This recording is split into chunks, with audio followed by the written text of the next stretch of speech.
Thought Media Network. We are a global broadcast network of positive music, media, and entertainment, inspiring humanity's evolution along the journey of enlightenment and creating a world of love, peace, empowerment, and prosperity for all. New Thought Media Network. Positively inspiring.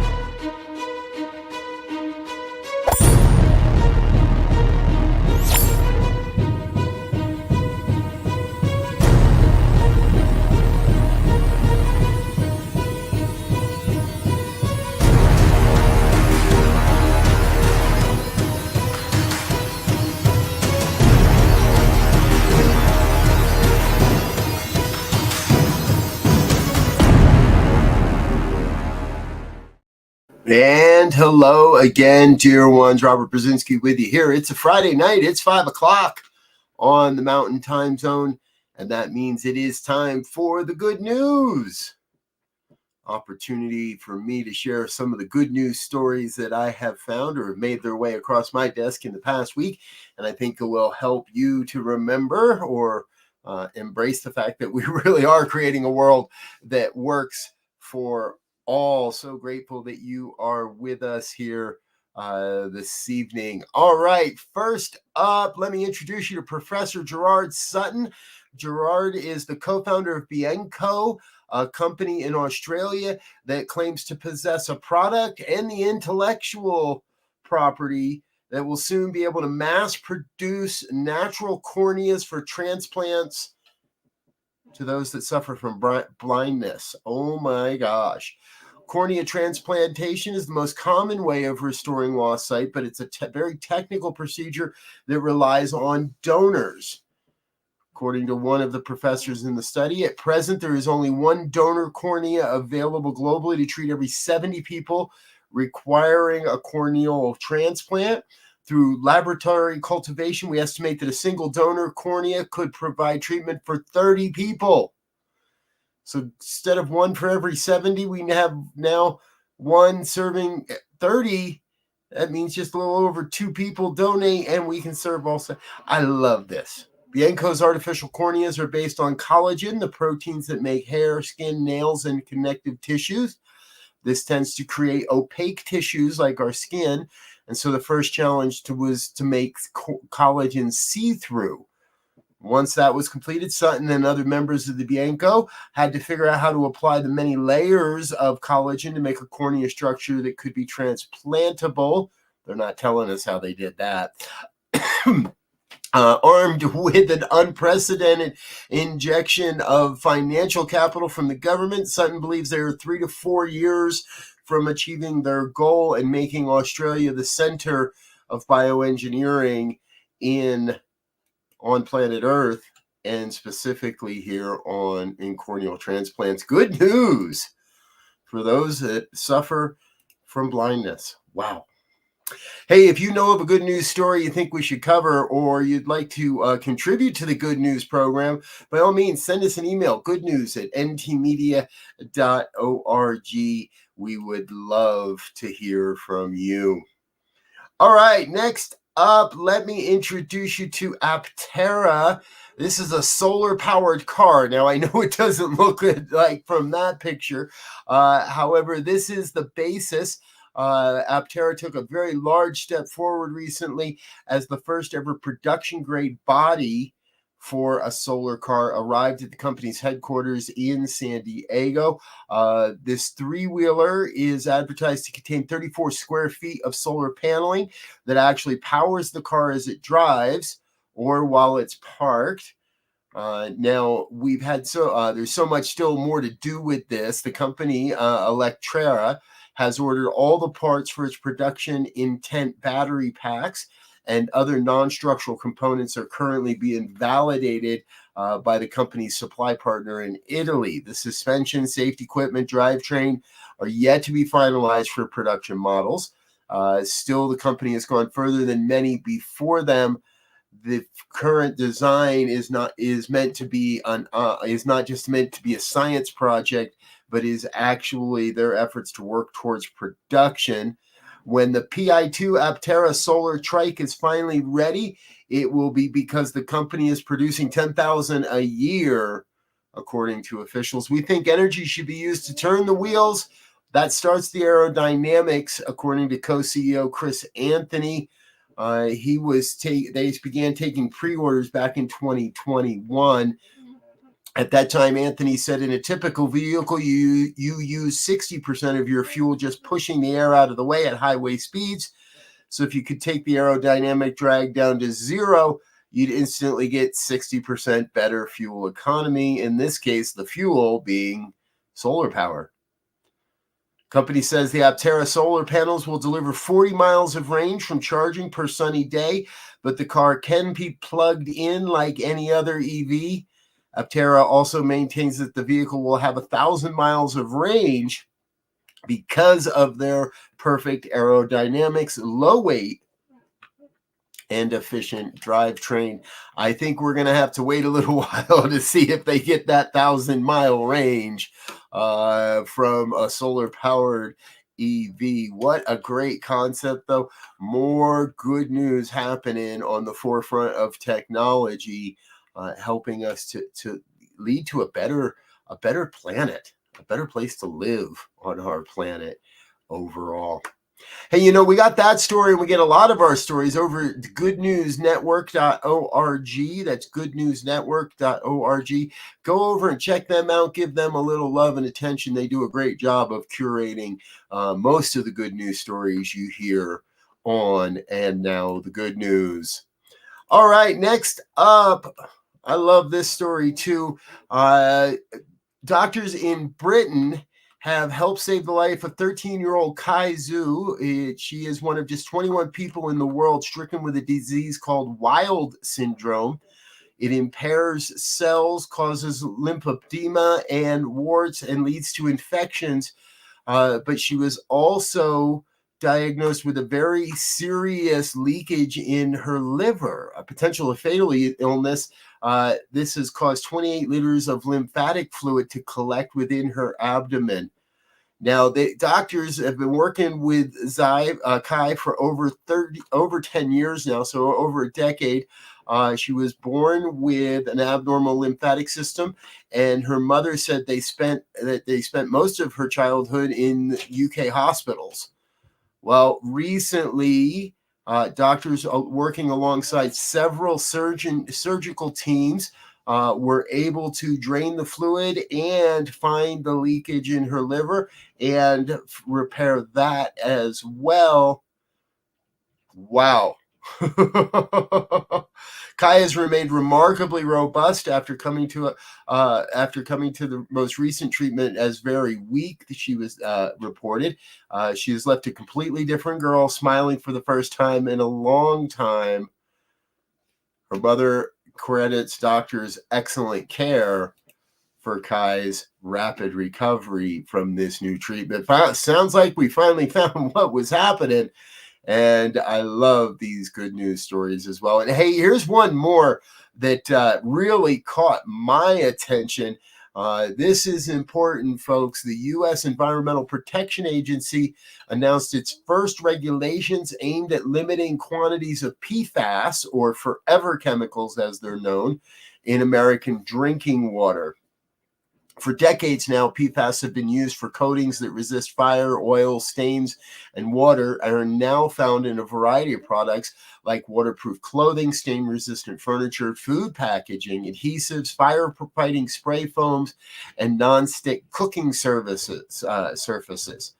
There are thousands of PFAS compounds with varying effects and toxicity levels, and the new EPA regulations will require water utilities to test for 6 different classes of them, not just 6 different, but 6 different classes of PFASs. The new standards will reduce PFAS exposure and thereby decrease the health risk for 100 million people or more in the U.S. $1 billion has been set aside for treatment and testing that will be made available to water utilities nationwide. This is all part of a $9 billion investment made possible by the 2021 bipartisan infrastructure law to assist communities impacted by PFAS contaminations. Drinking water is contaminated with PFAS that plagued communities across the country for far too long, said EPA Administrator Michael Regan in a statement Wednesday. The agency reported that current peer-reviewed scientific studies have shown that exposure to certain levels of PFAS may lead to a myriad of health issues that are difficult to specify because the variety of compounds are coming from various sources. Over 66,000 water utility operators will have 5 years to test for the PFAS solution and install necessary technology to treat the contamination.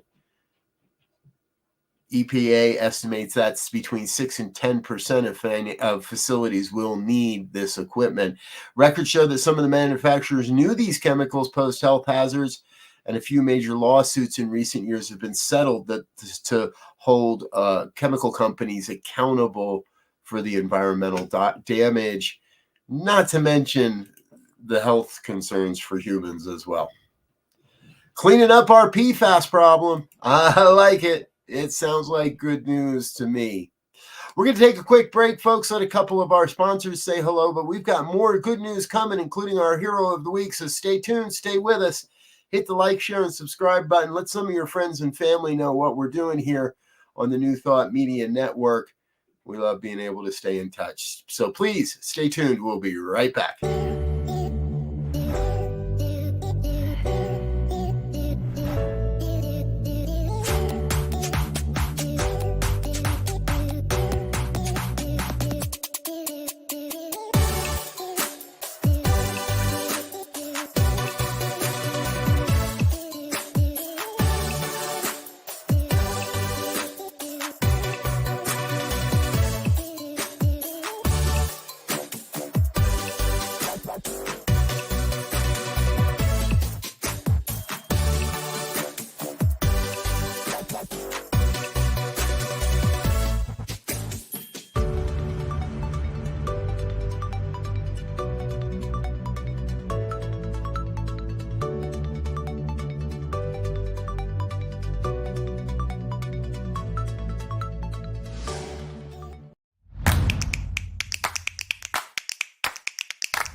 Yes, we'd love to have you come join our social media platform over at ntmedia.org. Head on over there, click on the button up top that says community, and join the only positive social media network platform that I'm aware of that's associated with the New Thought movement. We'd love to have you join us over there, folks. All right, next story. Oh, this one warms my heart. It would appear scientists have had a conversation with a humpback whale. Now, I'm sure it didn't sound like English or French or any of the other known languages on the planet. These were whoop-throp calls, is what they call them. An adult female humpback whale known as Twain in southeast Alaska was recently located along with a group of whales. And what scientists did is they recorded her calls and then played them back at another time. The next day, actually.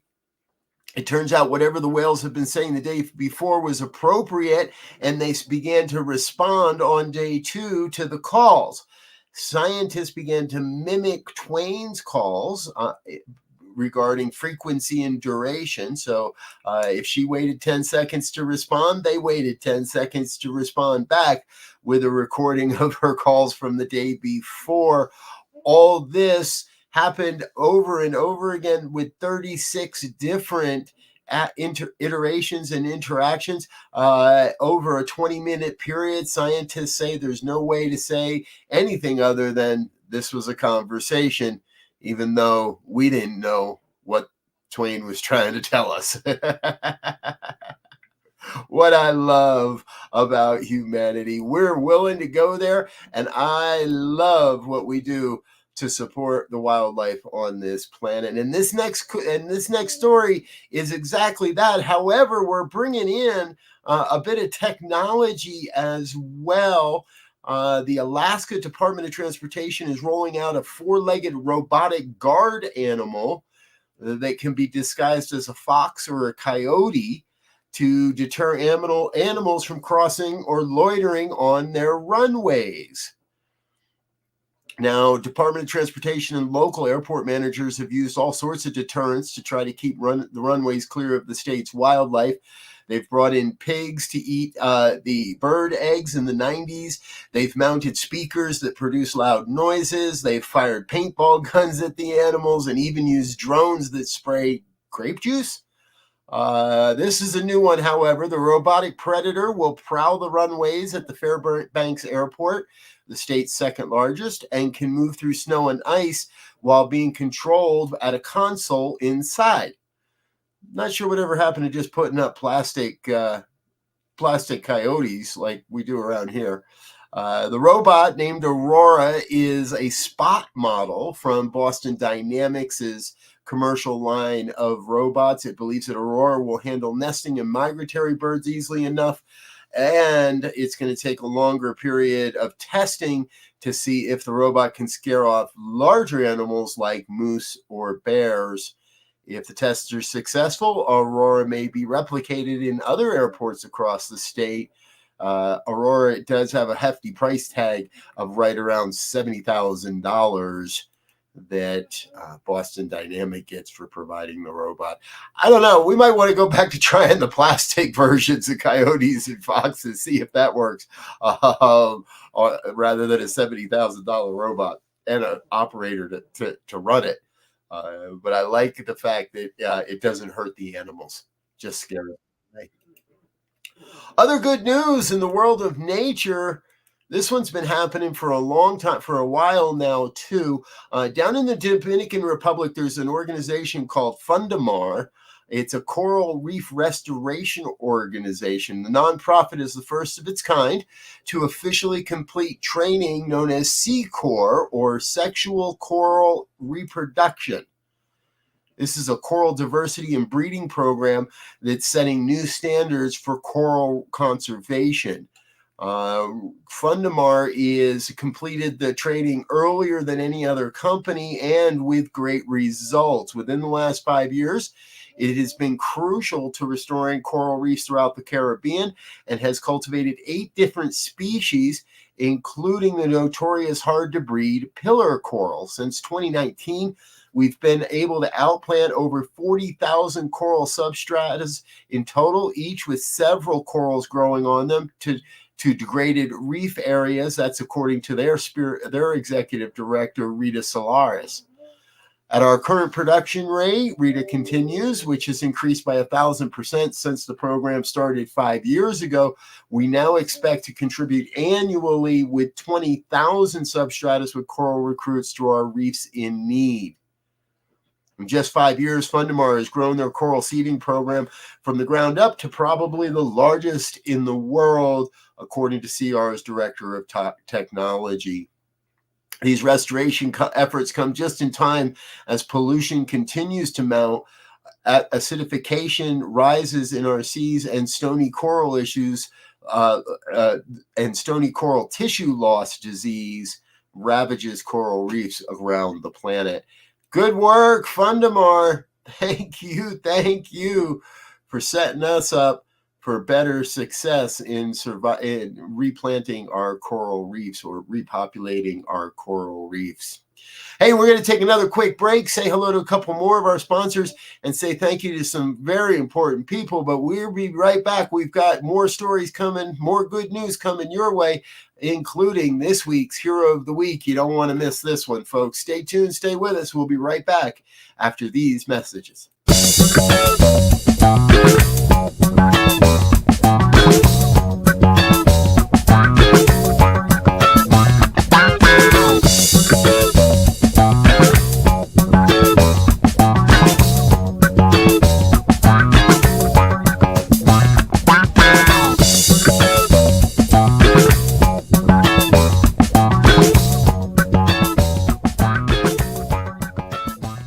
Please help us say thank you to our organizational sponsors, including the Hefferland Foundation, Affiliated New Thought Network, International New Thought Alliance, Science of Mind Archives and Library Foundation, Center for Spiritual Living Denver, Center for Spiritual Living Midtown, New Thought Philadelphia, Planned Happiness Institute, Summit Center for Spiritual Living, One Heart Retreats, Center for Spiritual Living on the Lake, Unity Kitchener, Unity Spiritual Center, Ottawa, Om Center for Spiritual Living, Satya Center, Begin Within Ministries, Center for Spiritual Living North Jersey, Unity of Savannah, and the Center for Spiritual Living Seattle,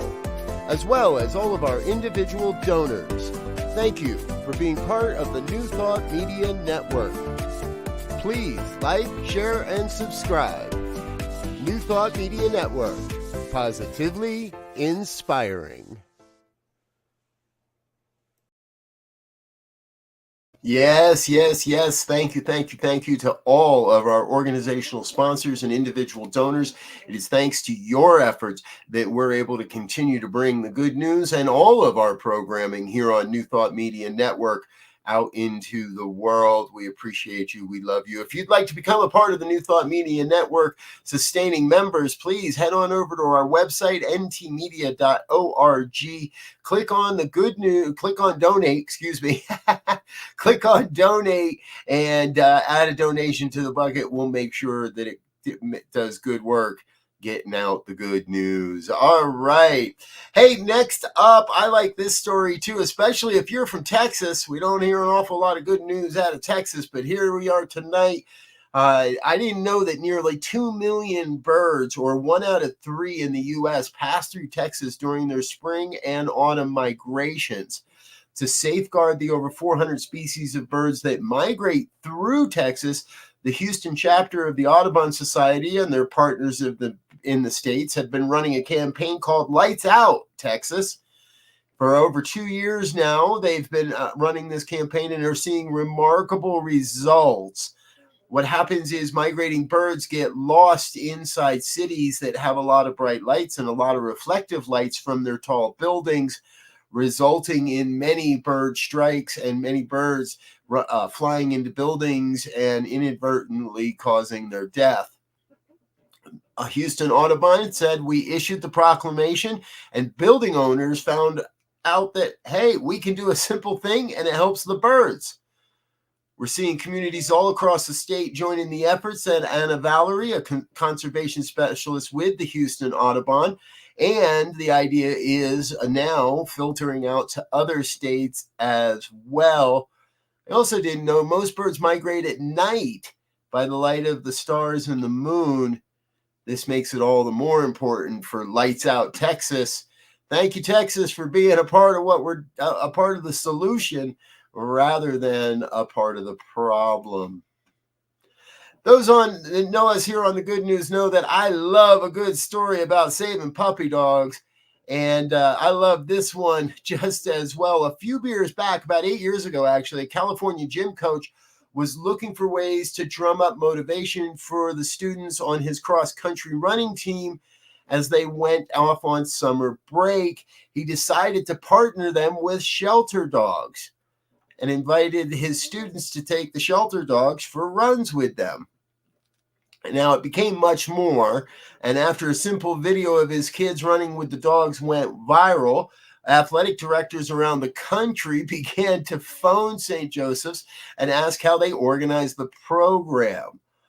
High schools from Florida to Illinois began taking up the idea. Now, the dogs want to go out and run, and the kids love dogs, and they love running. It was a perfect marriage.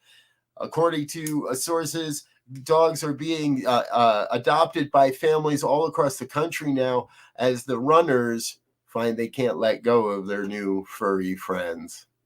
What a great story. I love it, folks. More good news everywhere we turn. And hey, check this story out. This one caught my eye as well because, well, it's hockey season. We're in the playoffs now. And a good news story coming out of Cleveland, Ohio. Recently at a Cleveland Monsters game, late in the third period, a man named Andrew Podolak was able to intercept a wild puck that was about to hit Asia Davis and her 4-year-old son, Nasser. Andrew put himself in the way and was able to deflect the puck before it hit the young boy. All this just kind of happened, and the family took a couple of selfies, and off they went. Well, that wasn't enough for Mama Asia. She got on TikTok and did a thank you video. Yes, the obviously we now know about it, and the Cleveland Monsters saw the video, had the three of them back the next night for another game, let them drop a ceremonial puck, and were able to reunite these folks as well. What a great story. I just love it. And that could qualify for our hero of the week. However, we have a much bigger hero of the week. Let's learn about it.